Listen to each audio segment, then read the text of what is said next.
Assalamualaikum warahmatullahi wabarakatuh. Salam sejahtera untuk kita semua. Baiklah, sebelum kita membahas materi kita pada kali ini, perlu Bapak ingatkan kembali kepada peserta didik agar selalu mematuhi protokol COVID-19 dan selalu menjaga kebersihan.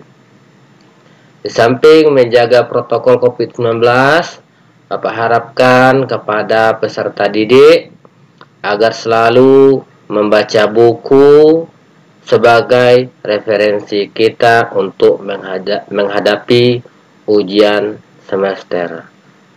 Karena ujian semester tidak lama lagi akan kita hadapi. Baiklah anak-anak sekalian, pada materi ini kita akan membahas tema 7, indahnya keberagaman negeriku.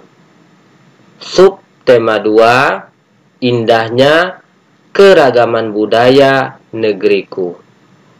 Dan pembelajaran 3 dan 4. Nah, pada pembelajaran 3 dan 4 ini ada tujuan pembelajaran kita.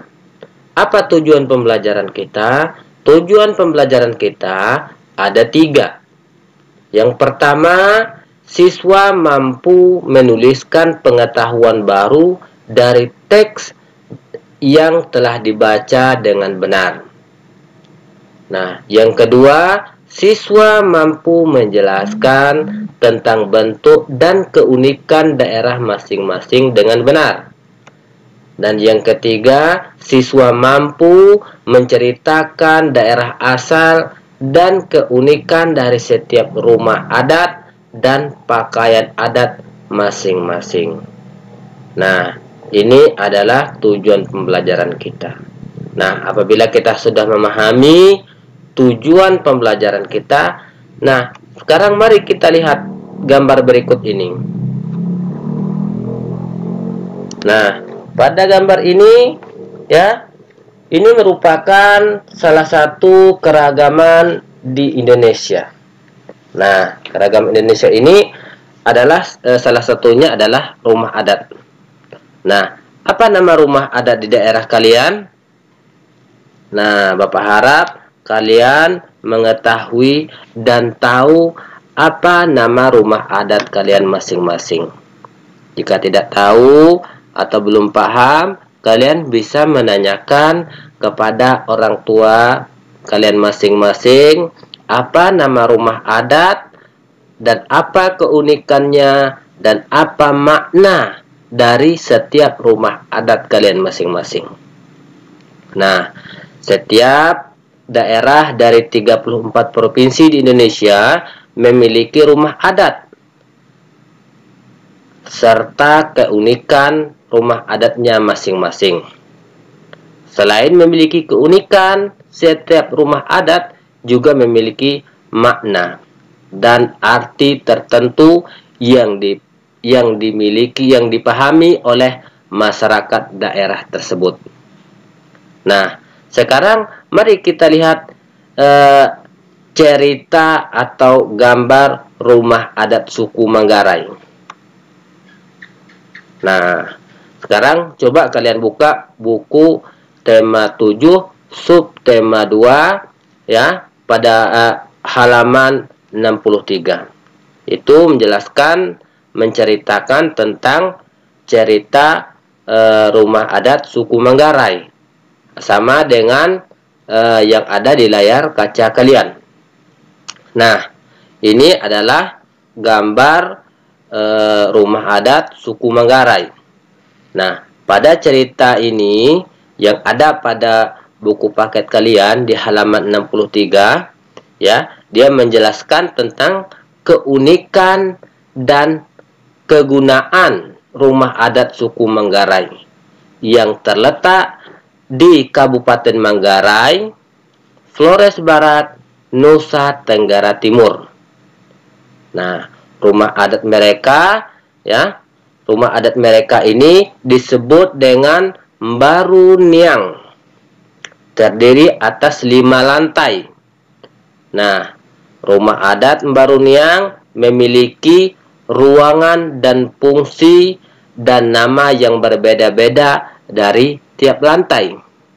Nah, kira-kira para peserta didik, siapa yang tahu apa nama dan fungsi dari setiap lantai rumah adat suku Manggarai atau rumah adat Mbaruniang?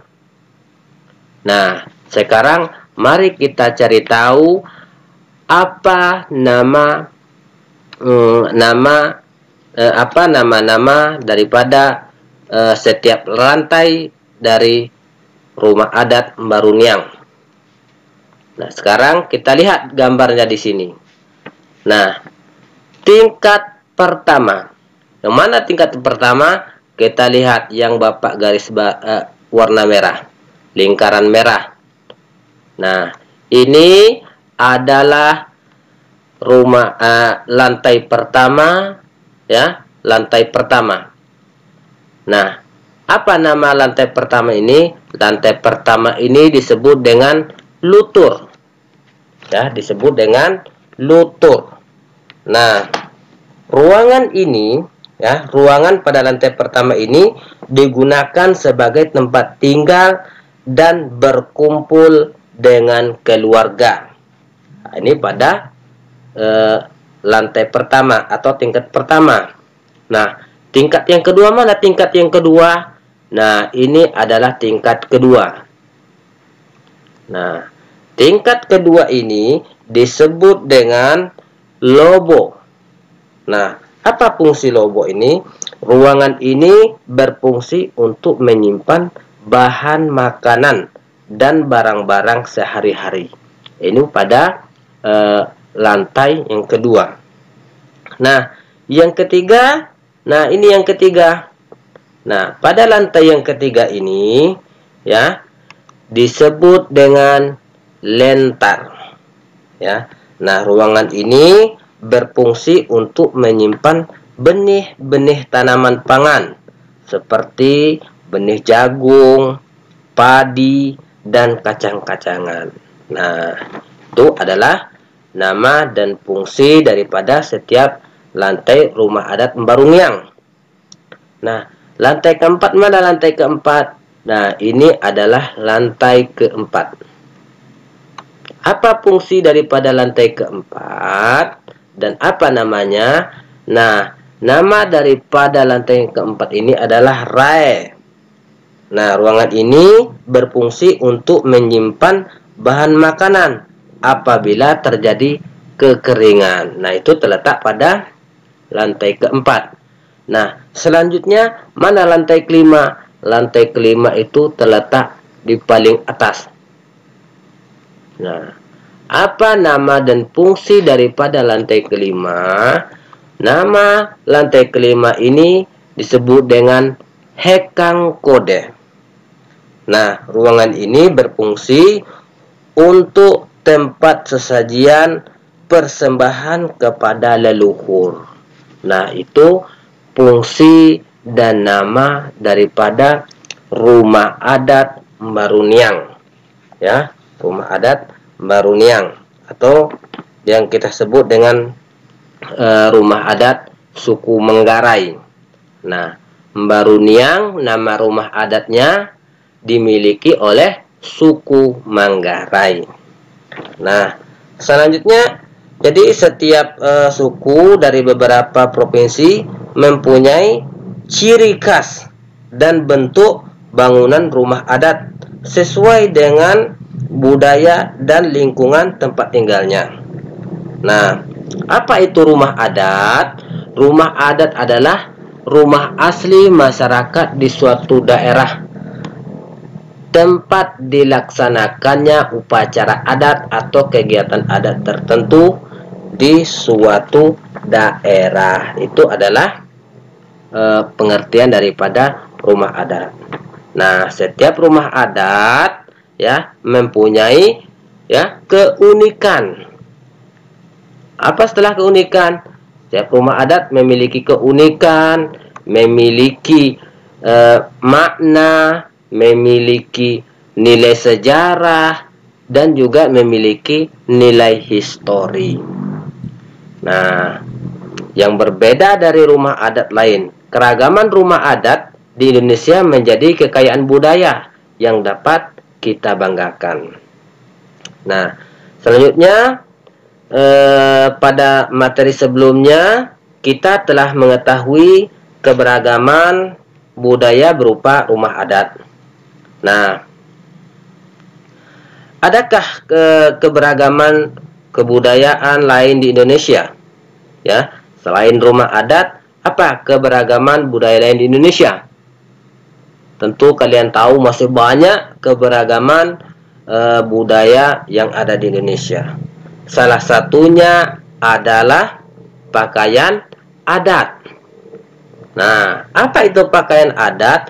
Pakaian adat merupakan pakaian resmi dan khas suatu daerah atau suku bangsa. Biasanya pakaian adat, ya, biasanya pakaian adat dipakai pada saat tertentu. Nah, pakaian adat atau pakaian daerah biasanya juga dipakai pada acara khusus. Contohnya dipakai pada saat upacara adat dan acara-acara yang berhubungan dengan adat istiadat daerah tertentu. Karena pakaian adat termasuk salah satu kekayaan budaya. Nah, di beberapa daerah pakaian adat dikelompokkan sesuai kedudukan atau status pemakaiannya dalam masyarakat. Nah, pakaian daerah juga memiliki keunikan, ya. Pakaian daerah juga memiliki keunikan. Nah, makna tertentu sesuai dengan daerah setempat. Selain keunikan juga memiliki makna. Selain memiliki makna juga memiliki nilai sejarah. Selain memiliki nilai sejarah juga memiliki nilai histori. Nah, sama dengan rumah adat tadi. Rumah adat juga memiliki keunikan, makna, nilai sejarah, dan nilai histori. Begitu juga dengan pakaian adat. Pakaian adat juga memiliki keunikan, memiliki makna, memiliki nilai sejarah, juga memiliki nilai histori. Ya. Nah, contohnya kita ambil di sini, ya. Kita ambil contoh keunikan dan makna dari pakaian adat Sumatera Barat. Ya, kita ambil contoh, ya, keunikan dan makna pakaian adat rumah Sumatera Barat. Nah, kita lihat gambar di sini. Ini adalah gambar pakaian adat dari Sumatera Barat. Nah, pakaian adat bagi wanita Minangkabau ini disebut dengan limpapeh rumah nan gadang. Nah, itu sebutan bagi orang Sumatera Barat. Nah, apa arti dan makna daripada pakaian adat untuk bagi masyarakat Sumatera Barat?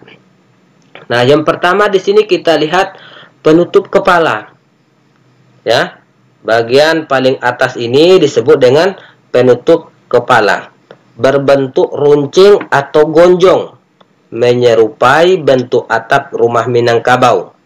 Nah, penutup kepala ini disebut dengan tengkulak.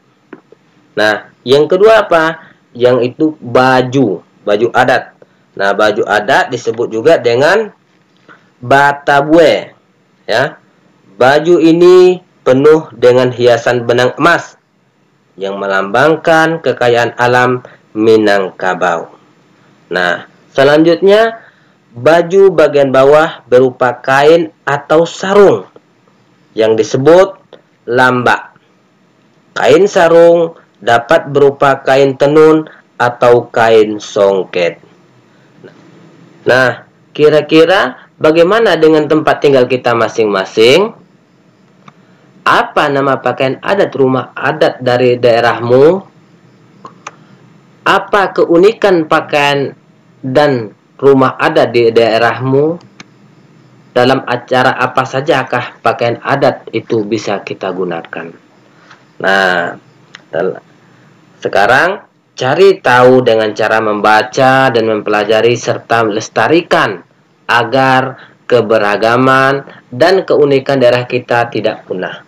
Karena keberagaman merupakan kekayaan identitas bangsa kita yang harus kita lestarikan. Kita jaga keasliannya dan dan berusaha agar tidak punah oleh perkembangan zaman sekarang ini. Kita perkenalkan keberagaman negara Indonesia ke para turis-turis dan orang asing agar diketahui sampai ke mancanegara. Nah, mungkin hanya inilah yang dapat Bapak sampaikan pada materi kali ini. Bapak harap kepada seluruh peserta didik dapat memahami dan memperhatikan dengan baik, serta jangan lupa kita buka kembali, kita pelajari kembali materi-materi yang sudah kita pelajari, agar materi-materi yang sudah kita pelajari agar dapat kita praktekkan dalam kehidupan sehari-hari. Dan karena itu Bapak tutup dengan wabillahi taufiq wal hidayah. Wassalamualaikum warahmatullahi wabarakatuh.